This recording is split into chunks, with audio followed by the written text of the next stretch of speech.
propia palabra. Jesús, háblame. Jesús, háblame. Dile, vamos, dile, Jesús, háblame en esta hora. Háblanos, Señor. Que tu presencia, Señor, inunde este lugar. Que tu gracia nos llene. Y que tú nos hables, Padre, esas palabras que necesitamos. Todo lo que necesitamos oír, dinos en esta hora, Padre. No lo que nosotros queramos, sino lo que necesitemos, Padre. Por favor, usa al pastor en el nombre de Jesús. Úsalo en el nombre de Jesús. Echamos fuera todo espíritu demoníaco en el nombre de Jesús. Las murallas son rotas en esta hora. Son derribadas en esta hora. Ya las derribamos, Padre. Así que en esta hora nos disponemos a escucharte a ti. A ver lo que tú tienes para nosotros, Padre. En esta hora. Amén. Amén. Tomen asiento.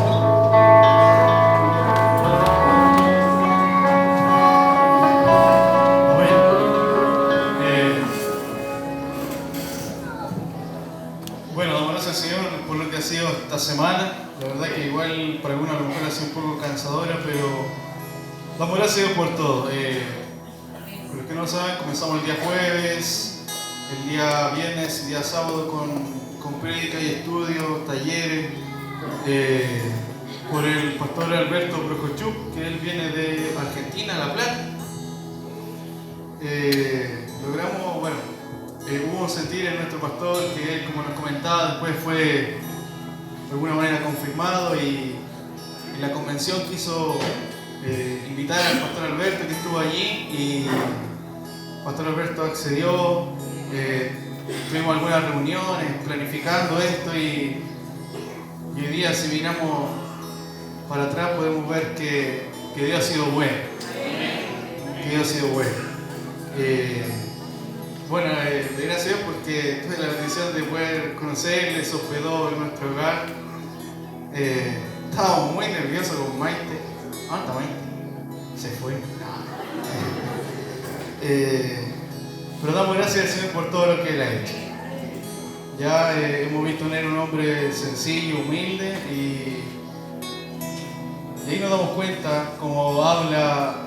Cuando Pablo le habla a Timoteo, cuando le pide algunas características sobre obispo, sobre diácono, y él le dice, o sea, lo que me doy cuenta es que Pablo le dice a Timoteo, mira, como que no mires sobre cómo se vea o sobre cómo cuando hables y a lo mejor convierte gente, no sé. Lo que busca aconsejar, cuando aconseja Pablo a Timoteo, es simplemente que sea una persona de buen testimonio. Y me doy cuenta y decía, ¿por qué pasa eso? ¿Por qué pide eso? ¿Por qué aparece así en la palabra? Yo me doy cuenta que es porque lo demás simplemente lo añade el Señor, ¿no ves? O sea, cuando uno busca a Dios y quiere algo con Él, no importa cómo estemos, cómo seamos, solamente importa buscarle a Él, mostrar una reverencia hacia Él, y lo demás vendrá por añadidura. Así que agradecemos al Señor por todo lo que ha sido este tiempo. En lo personal me doy cuenta de que no es difícil si nos uniéramos todos y buscáramos todos juntos el crecimiento y el reino de Dios en esta iglesia. Lo que he aprendido principalmente es que necesitamos de toda la fuerza de cada uno de ustedes para seguir luchando y seguir promoviendo el Evangelio sobre nuestra ciudad. Se hace fácil cuando estamos juntos. Piense esto, siempre el enemigo va a querer generar problemas en la iglesia, siempre va a querer generar situaciones que nos distancien. Pero si permanecemos unidos, si permanecemos unánimes, vamos a ver con mucha facilidad cómo Dios se va a seguir moviendo en medio nuestro. ¿Amén? Así que bueno, voy a pedirle al pastor ahora Alberto, ahora sí, que pueda pasar acá adelante. Y él nos trae hoy día el mensaje. De igual manera quiero pedirle a nuestro pastor Ricardo que pueda pasar a orar por él. Que ya por así decir, la última patita de lo que ha sido esta semana. Bueno, oramos, hermanos. Pido una palabra de Dios para ustedes. Padre, gracias. Gracias por todo lo que nos has dado. por lo que ha significado en nuestras vidas, en nuestra iglesia, la presencia de tu siervo, el pastor Alberto Procosio. Gracias, Señor. Pedimos que toda su experiencia, todo lo que nos ha dicho, caiga en buena tierra. Prepara nuestros corazones hoy día para escuchar tu voz. Todo lo que aquí estamos, Señor, queremos oírte a ti. Dios mío, necesitamos tu palabra que edifica. Señor, esa palabra queremos que llegue a través de tu siervo. Oramos por él y te damos gracias por su vida. Y gracias porque hoy día nos hablarás. En el nombre de Jesús. Amén. Gracias, amén. Bueno, estamos llegando al final. Y hay tanta gratitud en mi corazón por la invitación del pastor Ricardo, su esposa, el afecto de la iglesia, sus oraciones también que he sentido, el amor de cada uno de ustedes. Y quiero agradecer también a los que, a Michael y su esposa Maite, que me han hospedado, también a Waldo y Mónica, que fueron tan afectuosos conmigo y también me atendieron, y también Álvaro, que fue mi chofer desde Santiago acá.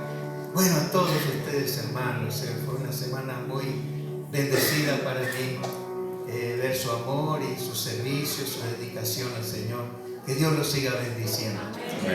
Hoy vamos a hablar sobre un tema que tal vez ustedes ya lo han escuchado, han hablado, tal vez han estudiado sobre este tema, y tal vez podría agregar algo o no, pero siempre nos hace bien pensar en la segunda venida de nuestro Señor, quien esperamos, en nuestra esperanza, nuestro gozo, nuestra expectativa. Y es bueno cada tanto recordar esto para mantenernos atentos.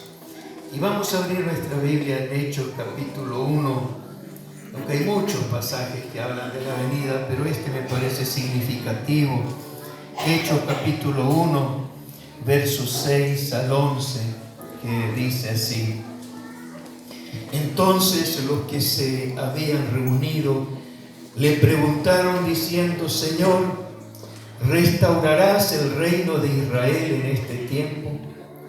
Y les dijo: no os toca a vosotros saber los tiempos o las sazones que el Padre puso en su sola potestad, pero recibiréis poder cuando haya venido sobre vosotros el Espíritu Santo, y me seréis testigos en Jerusalén, en toda Judea y Samaria, y hasta lo último de la tierra.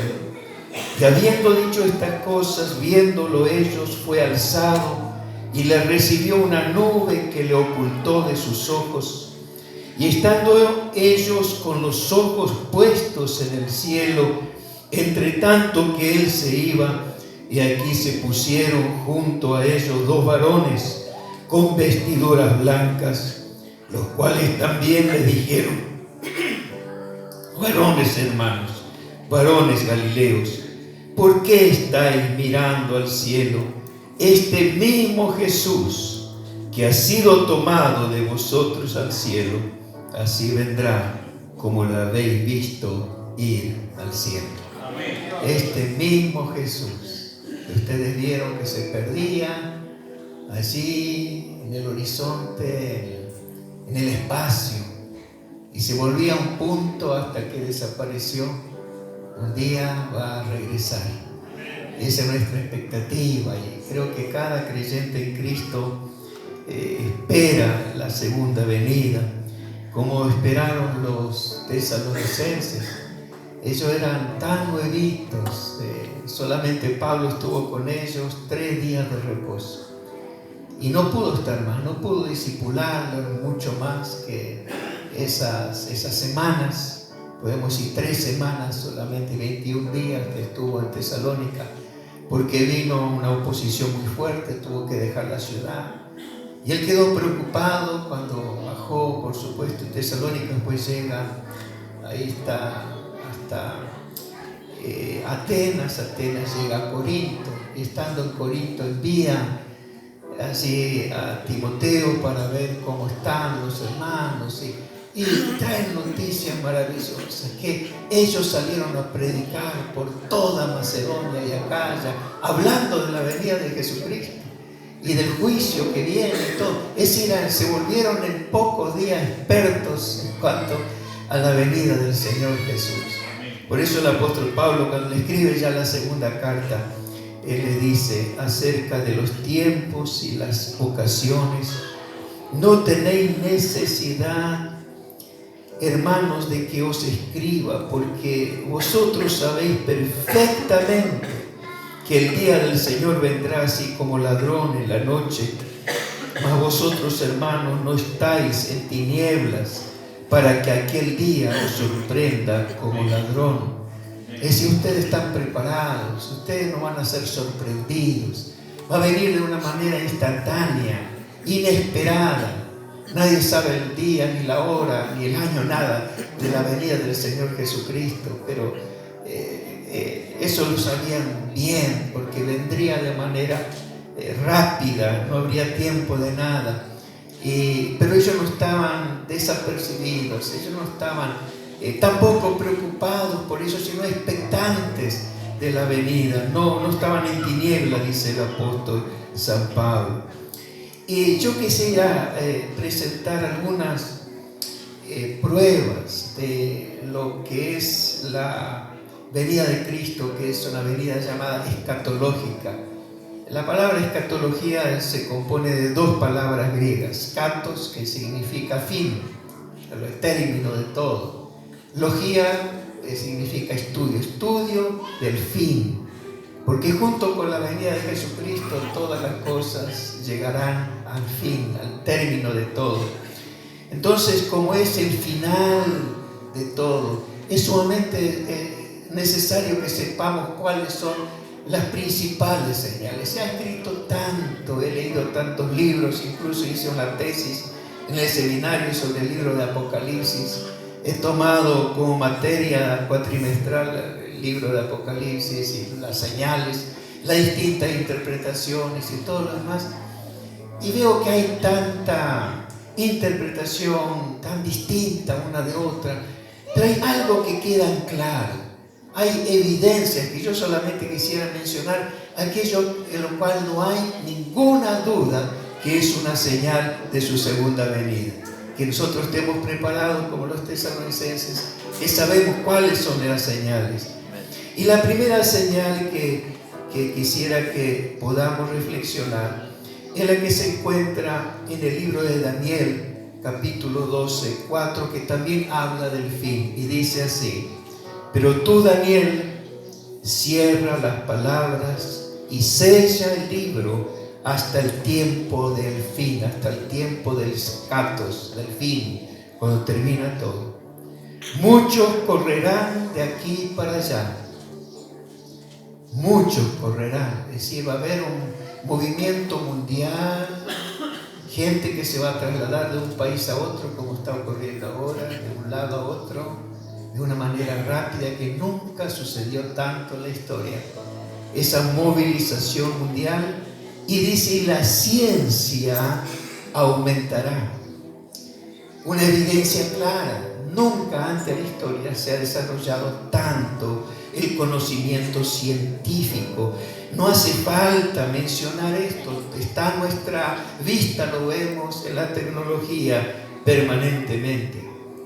Pensemos solamente cuando la nave espacial Apolo 13 fue lanzada al espacio y tuvo desperfectos a unos 330.000 kilómetros de la Tierra. Los hombres de ciencia valiéndose de computadoras que eran gigantescas. Ahora tenemos todo lo que tenían ellos en una sala entera, lo tenemos en un celular. Pero en esa época, valiéndose de computadoras, trazaron la ruta correcta de retorno de la aeronave accidentada en 84 minutos. Ahora, si estos científicos tuviesen que hacer el cálculo con su lápiz y cada uno estuviera haciendo cálculos de la trayectoria de la nave para poder regresar a la Tierra, Si hicieran eso, ¿cuánto tiempo durarían en hacer los cálculos exactos para su regreso? Según los cálculos de los científicos, tardarían 1.040.256 años, lo que se hizo en 84 minutos. Y pensamos desde esa época hasta el día de hoy, con la nanotecnología, con los descubrimientos. Dentro de poco vamos a ver automóviles volando, ya están en prueba, las de marcas famosas. Vemos documentales, vemos el desarrollo exponencial de la ciencia. Y lo que nos indica que no estamos en tinieblas. Jesús advirtió esto. Y aquí vemos la palabra de Dios. Dios le advierte a Daniel: Daniel, ve, cierra el libro hasta el tiempo del fin. Y ahora el tiempo del fin se abre el libro y nos muestra que se cumplió esta palabra. El movimiento turístico que hay en el mundo es increíble. Miles y miles de aviones cargados de pasajeros trazan los cielos, cruzan de un lado a otro. Cuando estaba allí en Dallas, estaba mirando en cuántos minutos despegaba un avión y bajaba al mismo tiempo otro avión en otra pista. Y uno veía un minuto, otro minuto, y salían aviones, y bajaban, para mostrar cómo la tierra se llenaba de estos vuelos de todas partes, a todas partes, y cumpliendo esta profecía. Esto es evidente, es innegable. Nadie puede dudar que la ciencia ha aumentado. La palabra de Dios se ha cumplido. Amén. Primera palabra cumplida de parte de Dios. Una señal del tiempo del fin. Amén. La segunda señal, dijo Jesús en Lucas 21:11: y habrá grandes terremotos en diferentes lugares y pestilencias. Un prominente historiador investigador en sismografía, después de casi una vida de estudios sobre el tema de los terremotos, afirmó que en el siglo XIV hubo 137 terremotos de magnitud, es decir, grandes terremotos, 137 en el siglo XIV después de Jesucristo. En el siglo XV hubo 174 terremotos de magnitud. En el siglo XVI hubo 253. En el siglo XVII hubo 2119 terremotos. Don Leck, de la Universidad de Harvard, observa que se producen 30 terremotos de magnitud por año, además de otras 35 menores. Si estas cifras son exactas, se ha producido un aumento de 2189% de terremotos en los últimos 6 siglos. Es decir, que siguió un aumento cada vez más y más y más, y Jesús está afirmando esto como profecía. En su tiempo ocurrían varios terremotos, sufrieron terremotos, ciudades que han caído, y uno podía ver aún vestigios de esos terremotos cuando uno hace un viaje de reconocimiento, quiere conocer de la arqueología. Vemos que ciudades han desaparecido por terremotos. Sabían, pero nunca como en esta época. Así que la palabra de Jesús, cuando le preguntaron cuándo será el fin de estas cosas, y Jesús entonces comienza a describir y poner ciertas evidencias, señales, terremotos y pestilencias, como el ébola y como tantos otros en las distintas partes del mundo, que han diezmado poblaciones. En otras épocas fue mucho más terrible, como fue con la fiebre negra, que casi la mitad de toda la población de Europa desapareció. Murieron por miles y miles, los cadáveres eran arrojados tras los muros, carruajes llevando los cadáveres para quemarlos. De todas las familias, ricos, pobres, sabios, ignorantes, todos morían. Estas profecías se fueron cumpliendo a través de los siglos con una intensidad mayor. Pero esta es una segunda señal que es clara, indiscutible, como la primera, que la ciencia iba a aumentar, que la gente viajaría más.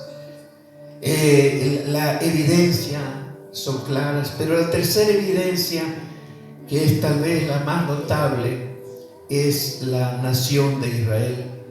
En Lucas 21-24 dice: y Jerusalén será hollada, pisoteada por los gentiles hasta que los tiempos de los gentiles se cumplan.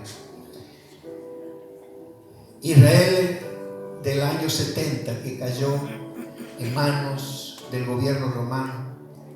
El general Tito estuvo al frente de las huestes romanas, tomaron la ciudad, destruyeron el templo. Algunos judíos trataron de escapar, pero fueron atrapados. Y trataron, después de que fue destruido el templo, la ciudad, volver a Jerusalén una y otra vez, pero una y otra vez fueron aplastados, derrotados, masacrados y esparcidos por todas partes del mundo, y fue una nación que quedó sin nación, sin tierra, y estuvieron como extranjeros en todas partes del mundo hasta el año 1948. No tenían tierra. Después de la gran masacre del gobierno nazi de Hitler, cuando 6 millones de judíos fueron masacrados, quemados en los campos de concentración. Y yo estuve en algunos museos y he visto, hay un museo en Washington, se llama el Museo del Holocausto. Y uno podía ver todas las fotografías, las pilas de cabellera, de zapatos y cosas de todas las víctimas. Allí en ciertas vidrieras se mostraba la historia de cada uno de los que murieron en los campos de concentración. Y pensaron los israelitas, principalmente los sionistas, no podemos seguir así. En cualquier país pueden atacarnos, pueden destruirnos. Por más que nosotros colaboremos con un país, ese país puede volverse contra nosotros, porque siempre seremos extranjeros, necesitamos nuestra tierra. Y así ocurrió que el 14 de mayo de 1948, a las 4 de la tarde, nace el Estado de Israel. En el Museo del Tel Aviv, David Ben Gurión leía la proclamación de la independencia. Cuando hubo leído la proclamación, sus firmantes avanzaron hacia la mesa para darle su sanción con sus firmas. Se recitó la bendición hebrea: bendito seas, oh Dios nuestro Señor, Rey del universo, que nos has conservado vivos y protegidos y nos has permitido ver este día. Los 240 representantes salieron a la calle invadida por el sol. Sonaban las sirenas de la alarma antiaérea. El mismo día volaban aviones para bombardear la ciudad donde estaba Tel Aviv. En la Asamblea General de Nueva York, el doctor Silver interrumpió el debate del comité para anunciar que se acababa de fundar el Estado de Israel. En la Casa Blanca, el presidente Truman autorizó el reconocimiento de Israel. La Unión Soviética lo hizo en segundo término. A la mañana siguiente, el joven Estado de Israel estaba en plena guerra, mientras aviones egipcios bombardeaban la zona de Tel Aviv. El primer barco de inmigrantes entraba al puerto. Así también se daba cumplimiento a la profecía de Jesús, que Israel volvería a su tierra, iniciando la cuenta regresiva. Y después de la afirmación del establecimiento del Estado de Israel pasaron 20 años. Y en ese tiempo se unieron Egipto, Jordania, Irak y Siria. Egipto había puesto 1000 tanques frente a la frontera de Israel. En las fuerzas del enemigo de estas naciones, de estas 4 naciones, triplicaban el número de fuerzas de Israel. Tenían muchísimos más aviones, 3 veces más aviones, miles y miles de tanques.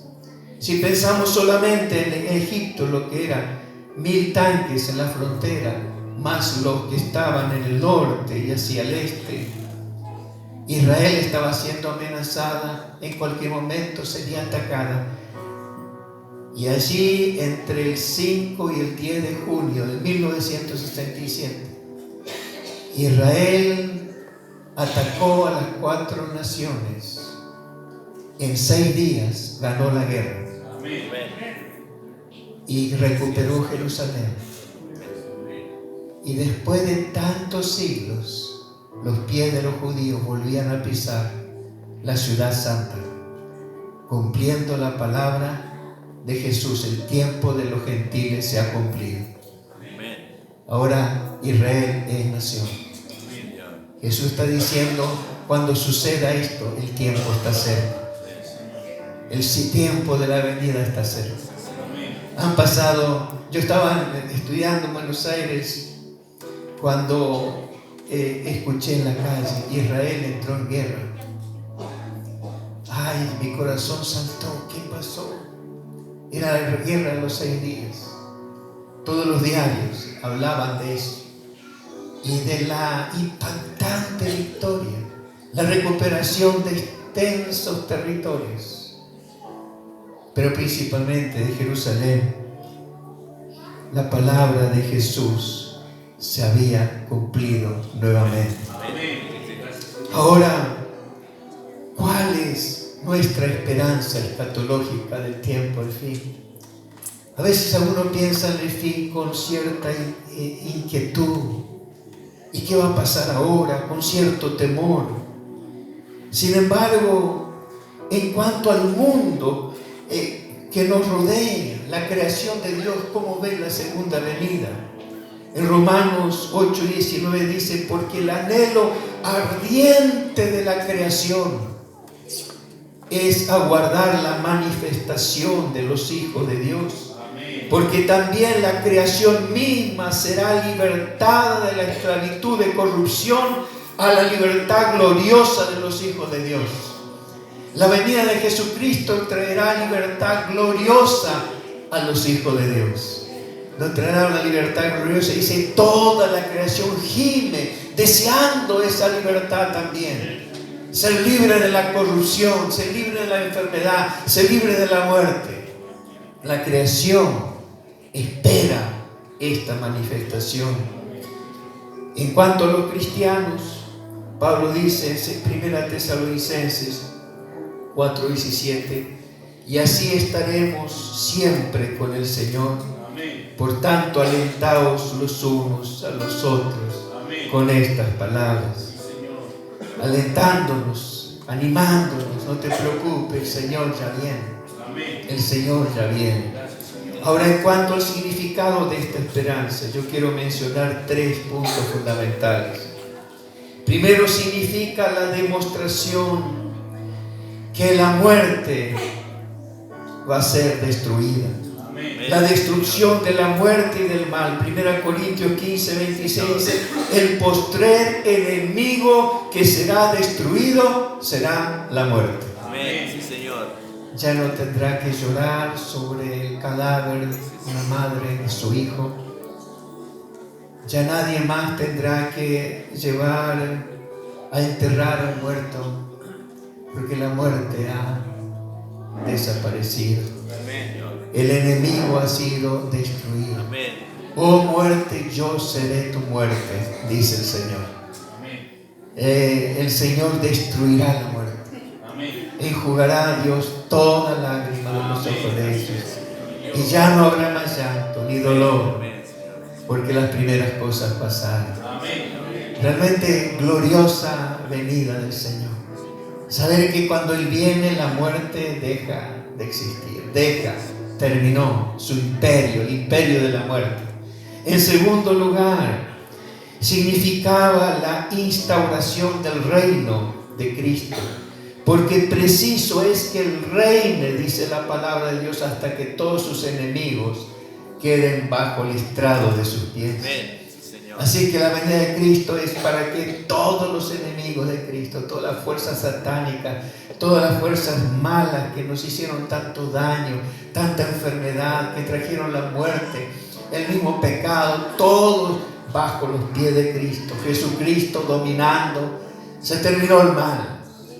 Se terminó la maldad, se terminó el sufrimiento. La venida de Jesucristo significa esto. Significa también la coronación de los que aman su venida. Tal vez esto muchos no lo tienen en cuenta, pero observen lo que dice Pablo.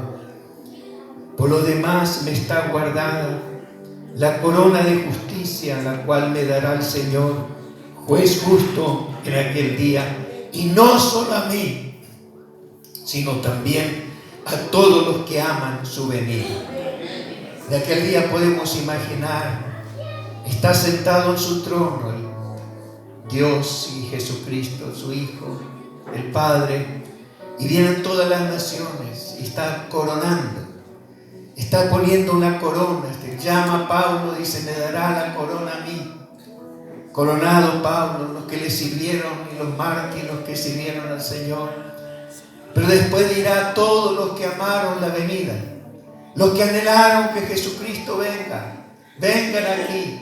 Y podemos ver el desfile de los miles y miles desfilando, y a cada uno se le va a poner una corona.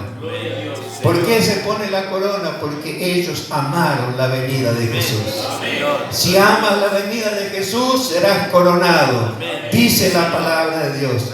Recibirás un reconocimiento eterno, un honor eterno, una gloria eterna, porque amaste la venida de Jesús.